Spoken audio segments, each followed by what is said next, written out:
Hello hi అండి అందరికీ welcome to our channel. ఈరోజు నేనైతే కాజు పట్టి చేశాను. సేమ్ పల్లి పట్టి లాగేనండి ఇది కూడా. ఎప్పుడు పల్లి పట్టి కాకుండా ఇలా కాజు జగన్ కూడా చేసుకోండి. ముందుగా స్టవ్ వెలిగించుకొని ఒక పెనం పెట్టుకొని దాంట్లో కొంచెం నెయ్యి వేసి కాజుని ఈ విధంగా వేయించుకోవాలండి.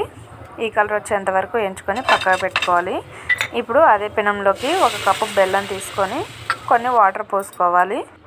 ఈ బెల్లం పాకం వచ్చేంత వరకు కూడా ఉడికించుకోవాలండి. తర్వాత దీంట్లోకి ఇప్పుడు ఇలాచి పొడిని కూడా వేసుకొని పాకాన్ని అయితే చూసుకోవాలి. పాకం వచ్చిన తర్వాత ఇప్పుడు మనం ముందుగా వేయించి పెట్టుకున్న కాజును కూడా వేసుకోవాలి. ఇలా వేసుకున్న తర్వాత ఒక ప్లేట్ ఆయిల్ రాసుకొని లేదా నెయ్యి అయినా రాసుకొని ఈ పాకాన్ని మొత్తం దీంట్లోకి వేసుకోవాలి. దీనిని పూర్తిగా చల్లారనిచ్చిన తర్వాత చాకుతో ఈ విధంగా తీసినట్టయితే కాజు పట్టి రెడీ అయిపోయినట్టే. మీకు కావాలి అనుకుంటే ఇది వేడిగా ఉన్నప్పుడే దీనిపై నుంచి కట్ చేసుకున్నట్టయితే మీకు విడివిడిగా ఏ చెక్క కాచెక్క వస్తుంది.